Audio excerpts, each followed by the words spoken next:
Oh.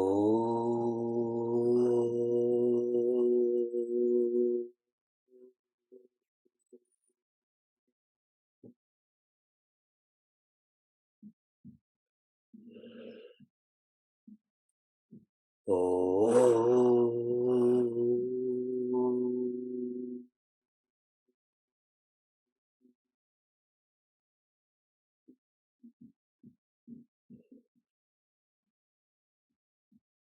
Oh.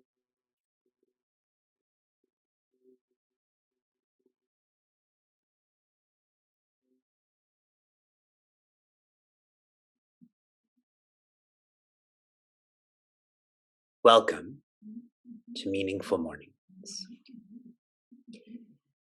The Centers for Disease Control and the Department of Education in America in 2014 defined what bullying is. One indicator of bullying is unwanted, aggressive behavior. A recent study has shown those between the age of 12 and 18, teenagers, 20% of them have experienced bullying. And the primary expression of this bullying is rumors, lies being told about them. And just think of the context. Naturally, this will grow with social media, yes? Where you can say things without any repercussion. Bullying affects all involved, including those who are witnessing that bullying. In 2007, in Nova Scotia, that is a province in Canada, a grade 9 student, when he came to high school for the first day, he wore a pink t-shirt. And he was intensely bullied because of that. 2 grade 12 students who observed this, what they did that day, they bought 50 pink t-shirts and gave this out to their friends, and they all wore it the next day. And so in Canada, today is Anti-Bullying Day, also known as Pink T-Shirt Day. And the way that one can be part of this movement is stand up to bullying. Speak out against bullying. And I feel Meaningful Mornings is training us in this. Instead of the word bullying, it would be adharma. Stand up to adharma. Speak out against adharma.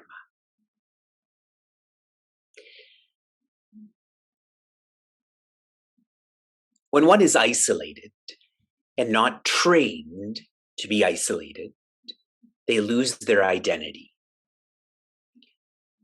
When they lose their identity, they feel lonely. Another sentiment relating to loneliness is emptiness. And so they try to find a fill. They try to find meaning in any direction. And quite often that becomes conspiracies. For fun, if you wish, look into birds aren't real. There is a conspiracy theory that the birds we see are not real. They're actually robots that are watching us. For fun, okay? That's not part of Bhagavad Gita. And I'm sharing this with you to emphasize the importance of meaning. Our exposure to meaning for more than 600 mornings. This is helping us to nurture respect and love. Pujaswami Chinmayananda has shared, you first have to respect an entity, and that will evolve to loving that entity. For us, I hope that we're starting to respect our guide or our system of guides more. The meaning that they're offering to us, to respect that. I hope this has evolved to loving your guide, loving your system of guides. And their purpose is for us to respect our Shastra, our map. In this case, Bhagavad Gita. And that should evolve to loving our map. And what is the purpose of a map? To respect our Bhagwan, our original parents, to love them, to live your life for them. Is this working for you? Are you nurturing respect? Are you nurturing love? In verse 16 of chapter 5, Sri Krishna shares, Jnanena prakashayati tat. Knowledge illumines infinity. Knowledge is the means for us to feel independent. Ajnana, which means ignoring infinity, ignoring independence.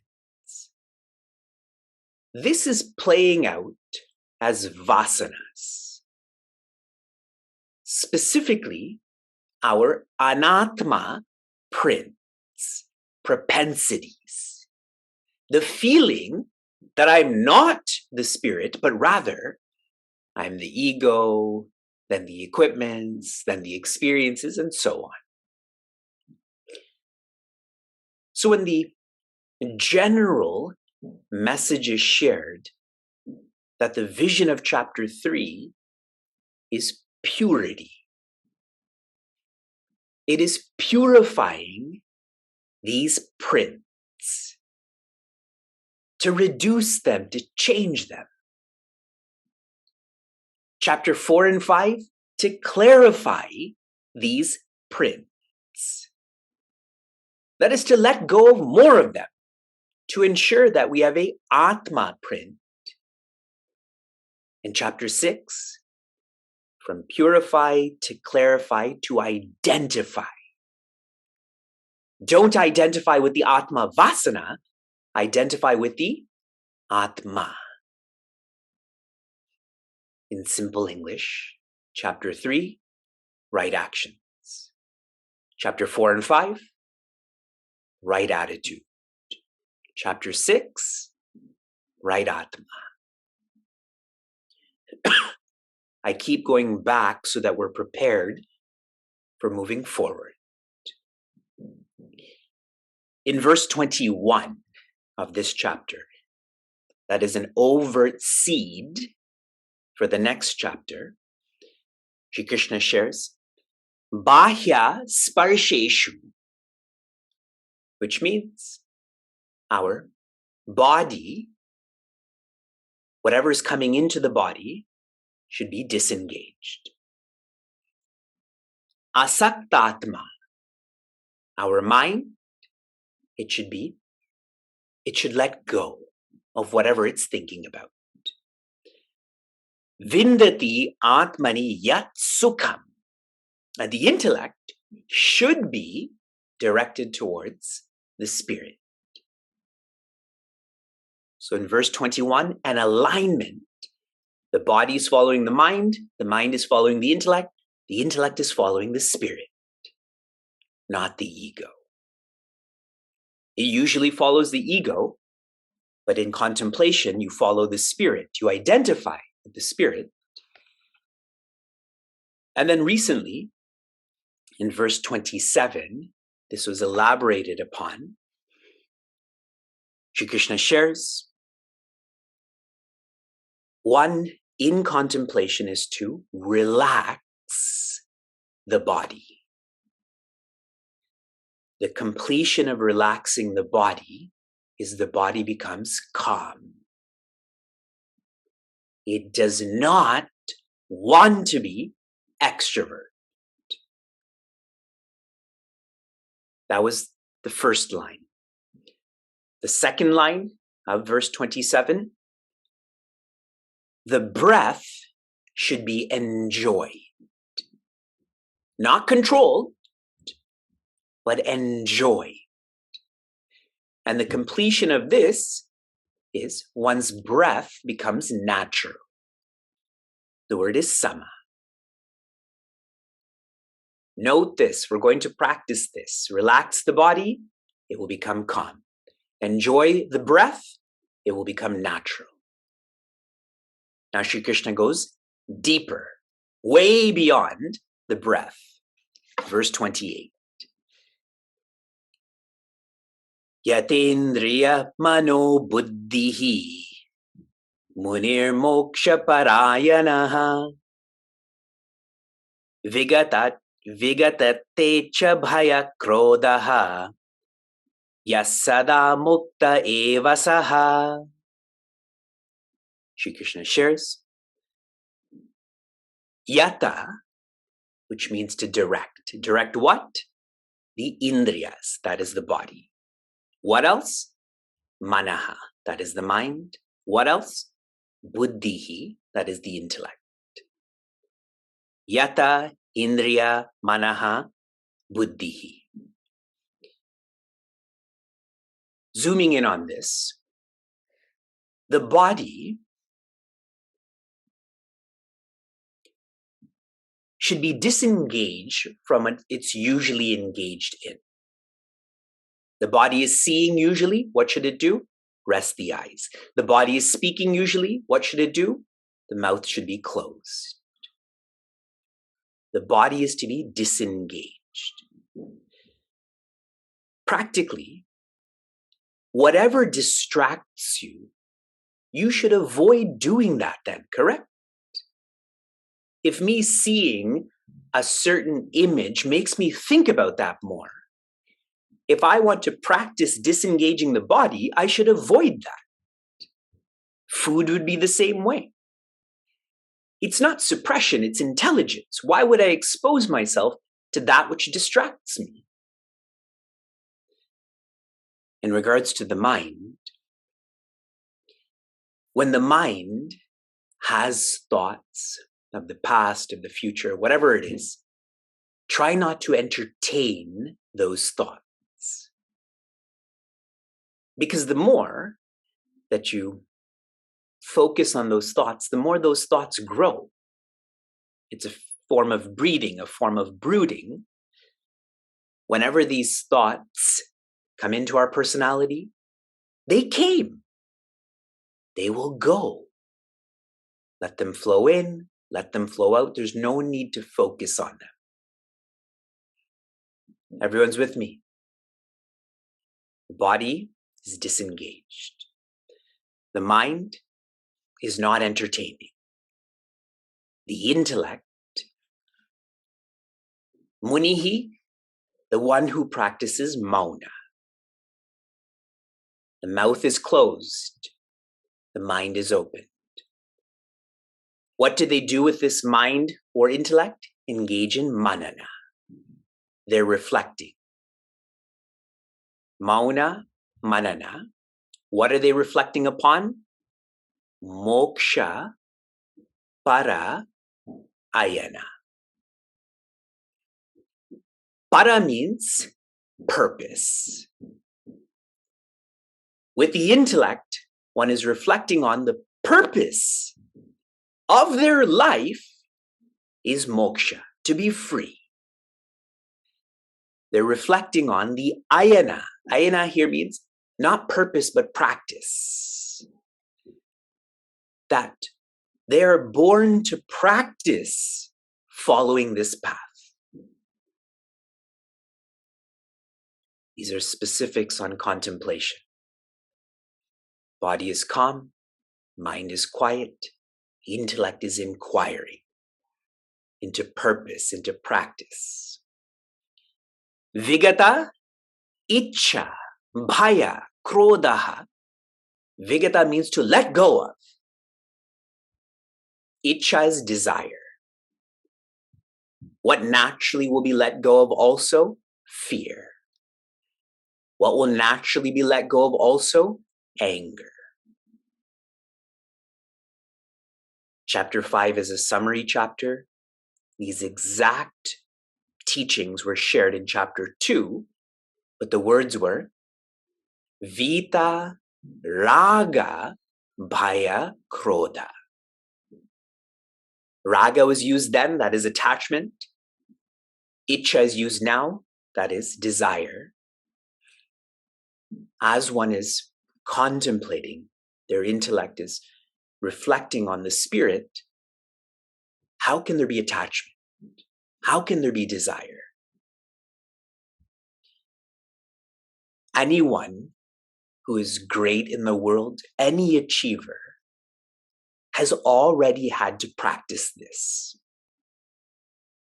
If I want to be an Olympian, I can't let my desires for comfort and pleasure and so on consume me. Going with that same example, I can't be afraid to work hard. I can't be angry if I lose. Anyone who does do this doesn't achieve, is not successful. Now just visualize how much more acute this is in reference to infinity. One has to live like this simply to win a medal. Imagine completing the purpose of your lifetime. How much preparation is required? If we are prepared, Yaha, the one who's prepared, the one who's completing this process, Saha, she, he, even though they're beyond she, he, Eva, alone, all that they experience is mukta, freedom. And how long is this freedom? Sada, once and for all. They no longer have to put in effort. They're at ease. A reflection relating to this last quarter. Do you remember how Bhagavad Gita began? With Prince Arjuna not wanting to engage with what's happening at Kurukshetra. See how much beyond that Kurukshetra, how much beyond Dharma Bhagavad Gita is. The purpose of your life is not the field that's around you. The purpose of your life is not even Dharma. The purpose of your life is moksha. From inspiration to application. Your application yesterday was to write to our crew, offering your prayers for their hita. How many of you did this by show of hands? Good. I don't actually have access to that email. Even though my name is there, I don't get those emails. So really what you shared with them is your private exchange, which is good. I'm not even asking to read about that. It's your relationship with them. Remember, our crew is all volunteers. They're doing this voluntarily. Your application for this morning. What ashana? That is, what pleasure controls you? When you try to calm the body and quieten the mind and still the intellect, what desire, what pleasure keeps on rattling you, pushing you to be an extrovert?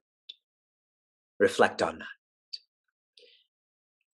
Shanti, shanti, shanti. Be safe, be sound, be serene, be happiness.